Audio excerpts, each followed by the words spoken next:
Bonjour à vous. Bienvenue sur ma chaîne Chrissy News. Je suis ici pour vous faire parvenir la parole de Dieu à travers son serviteur Chris Dikouma Anna, à travers plein d'autres serviteurs de Dieu. Ici, nous allons plus nous attarder sur l'émission Kanguka. Oui, c'est une émission du pasteur Chris Dikouma Anna. Et Kanguka veut dire quoi? Kanguka veut dire réveillez-vous.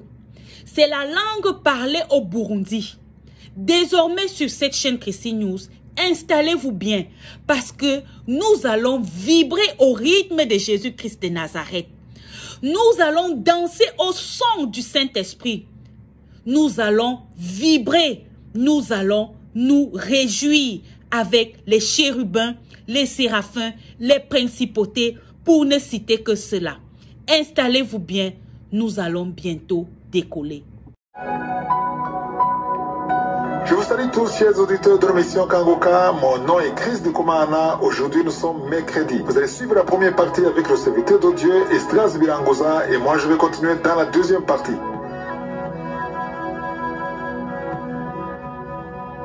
Shalom. Tu es béni, toi qui prépares ta journée avant de sortir de chez toi, car ceux qui servent le diable la préparent aussi. Ils la préparent même avant que le soleil se lève. Ce qu'il faut comprendre, c'est qu'il existe deux mondes, deux royaumes. Le monde de la lumière et le monde des ténèbres. Le royaume de Dieu et le royaume du diable. Chaque royaume a ses principes et chaque être humain, en fonction du côté qu'il a choisi, parce qu'il y a ceux qui servent ou qui choisissent de servir le royaume des ténèbres, doit œuvrer à la mise en pratique de ces principes. Tout comme chaque jour, nous devons préparer notre journée. Ceux qui servent le royaume des ténèbres font aussi de même, avec un objectif de combattre les croyants, de combattre ceux qui sont du côté du royaume de Dieu. Imagine maintenant sortir de chez toi sans parler à Dieu, sans préparer ta journée, alors que là dehors, il y a d'autres forces obscures qui ont déjà préparé quelque chose contre toi. Tu serais sans défense en face d'ennemis bien préparés, d'où l'importance de préparer ta journée devant Dieu. Nous les humains, nous aimons regarder les choses visibles et apparentes. Et quand nous observons, quand nous analysons que tout va bien, visiblement, nous pensons que tout le reste va bien se passer. Or, il y a un côté spirituel qu'il faut aussi regarder. Il y a des choses nuisibles dans le monde spirituel qui peuvent être faites sans apparaître directement dans le monde visible. Jésus lui-même dit que le diable est le prince de ce monde. C'est-à-dire que le diable et ses mauvais esprits, les esprits méchants qui règnent sur la terre, veulent nous faire du mal, nous empêcher d'arriver au plan que Dieu nous a préparé. Dieu a prévu beaucoup de choses pour nous, même s'il y a beaucoup d'opposition dans ce monde. Mais lorsque tu prépares ta journée dans la prière, dans la louange, même s'il y a encore des problèmes, tu honores Dieu, tu valorises Dieu en commençant ta journée avec lui. Il y a des gens qui pensent qu'on ne peut pas louer Dieu quand il y a des choses qui ne vont pas bien. Mais même si tu n'as rien aujourd'hui, même si tu n'as pas encore de quoi à manger, aujourd'hui tu dois t'attendre à une mauvaise nouvelle par exemple. Commence quand même la journée en louant Dieu, car tu ne sais pas ce qu'il a préparé pour toi, pour ce jour. Il peut y avoir de bonnes surprises pour toi. Que tu sortes de chez toi ou que tu restes chez toi à la maison, tu dois préparer la journée. Que tu sois au chômage, que tu sois malade et que tu vas rester à la maison, tu ne vas pas sortir de chez toi, il faut préparer ta journée. Du lundi au dimanche, de janvier à décembre, prépare ta journée. La préparation de la journée doit non seulement faire partie de nous, mais ça doit être aussi un réflexe de parler à Dieu au réveil. Lisons dans Philippiens chapitre 4 verset 13. Il est écrit « Je puis tout par celui qui me fortifie ». Quand l'apôtre Paul a dit cela, il a commencé par dire comment il avait appris à vivre dans l'abondance, mais aussi dans l'humiliation ou dans la pauvreté. Il ajouta alors que ce qui lui permet d'y arriver, ce qui lui permettait d'y arriver, c'est qu'il pouvait tout par celui qui le fortifiait, c'est-à-dire Dieu. Paul a dit cela par rapport à quelque chose qui était déjà passé. Mais aujourd'hui, tu peux utiliser ce verset en préparant ta journée et dire que tu vas pouvoir surmonter tout ce que tu vas rencontrer par celui qui te fortifie. Il te donnera la victoire même avant que la journée commence. Je m'adresse à toute personne encore à la maison. Dites que vous pouvez tout par celui qui vous fortifie, sans considérer les difficultés de votre journée, sans considérer les problèmes que vous allez avoir. S'il s'agit des gens qui vous menacent, s'il s'agit de telle ou telle autre opposition, s'il s'agit d'une mauvaise nouvelle difficile à accepter, dites que vous pouvez tout par celui qui vous fortifie. Celui qui vous fortifie identifie. C'est le Dieu qui a créé le ciel et la terre. Il vous connaît. C'est celui qui vous a créé. Il connaît tout ce que vous êtes en train de traverser. Et c'est pourquoi c'est lui qui vous permettra de tout surmonter. Lorsque vous priez le matin, confiez toute votre journée entre les mains de Dieu. Dites que vous voulez que ce soit Dieu qui soit au contrôle. Si Dieu est au contrôle, il vous donnera la victoire dans le nom de Jésus.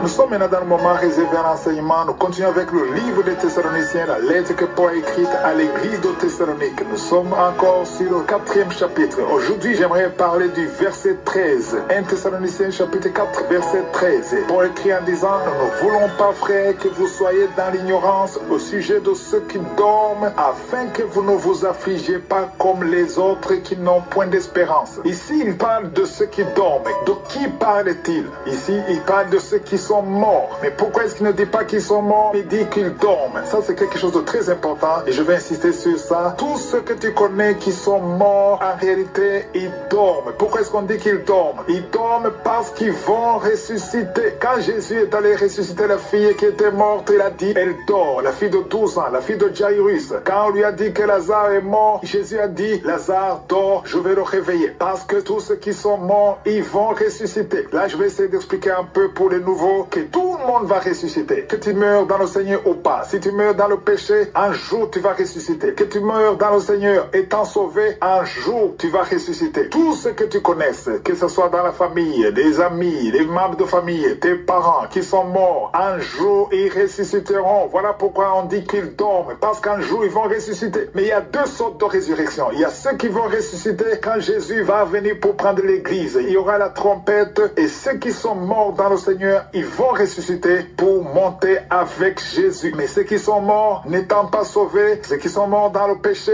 ils n'étaient pas sauvés, ils n'ont pas accepté Jésus, le jour de la trompette, ils ne vont pas ressusciter. Ça, on va en parler après. Ils ne vont pas ressusciter, ils vont rester. Seulement ceux qui sont nés de nouveau vont ressusciter le jour de l'enlèvement avec Jésus. Ce sont ceux qui vont ressusciter. Mais la Bible parle de la deuxième résurrection. Ici, je vais d'abord expliquer qu'il y a une première et deuxième résurrection. La première résurrection, je vous montrerai ça après dans le livre d'Apocalypse, quand on parle de la première résurrection, c'est-à-dire que lorsque Jésus va venir pour prendre l'église, il y a ceux qui vont rester ici, qui ne seront pas sauvés, qui ne seront pas sanctifiés, qui ne seront pas préparés, et il y aura 7 ans de l'Antéchrist. L'Antéchrist va opérer pendant 7 ans ici, sur la terre, et ceux qui vont refuser l'Antéchrist, ils vont être persécutés et tués. La parole de Dieu dit que l'Antéchrist va les tuer, va tuer tous ceux qui vont résister, ceux qui vont refuser le signe de l'Antéchrist, il va les tuer. Et ceux qui seront tués par l'Antéchrist, après les 7 ans, Jésus va venir avec les saints qui seront montés avec lui pour régner pendant 1000 ans. Et quand Jésus va revenir, tous ceux qui ont été tués par l'Antéchrist parce qu'ils ont refusé le signe de l'Antéchrist, ils vont ressusciter. C'est ce que la parole de Dieu appelle la première résurrection dans Apocalypse. Et ceux qui vont ressusciter dans la première résurrection, ils vont régner pendant 1000 ans avec Jésus. Ça, c'est la première résurrection. Mais les autres ne vont pas ressusciter. Ils vont ressusciter après les 1000 ans pour être jugés. Tous ceux qui sont morts, qui n'ont pas accepté Jésus, qui sont morts dans le péché, qui ont refusé d'être sauvés, ils seront ressuscités pour le jugement dernier et ils seront jetés dans les temps de feu selon la parole de Dieu. On aura le temps d'en parler. C'est très important que les enfants de Dieu comprennent ça. Au verset 13, 1 Thessaloniciens 4, verset 13, il a dit, ne vous affligez pas comme les autres qui n'ont point d'espérance. Toi qui m'écoutes, si tu es sauvé, tu dois avoir de l'espérance. Ce sont les païens ou les incroyants qui n'ont pas d'espérance parce qu'ils ne savent pas où ils vont. Ils ont peur de la mort parce qu'ils ne savent pas où ils vont. Mais si toi tu es sauvé et que tu meurs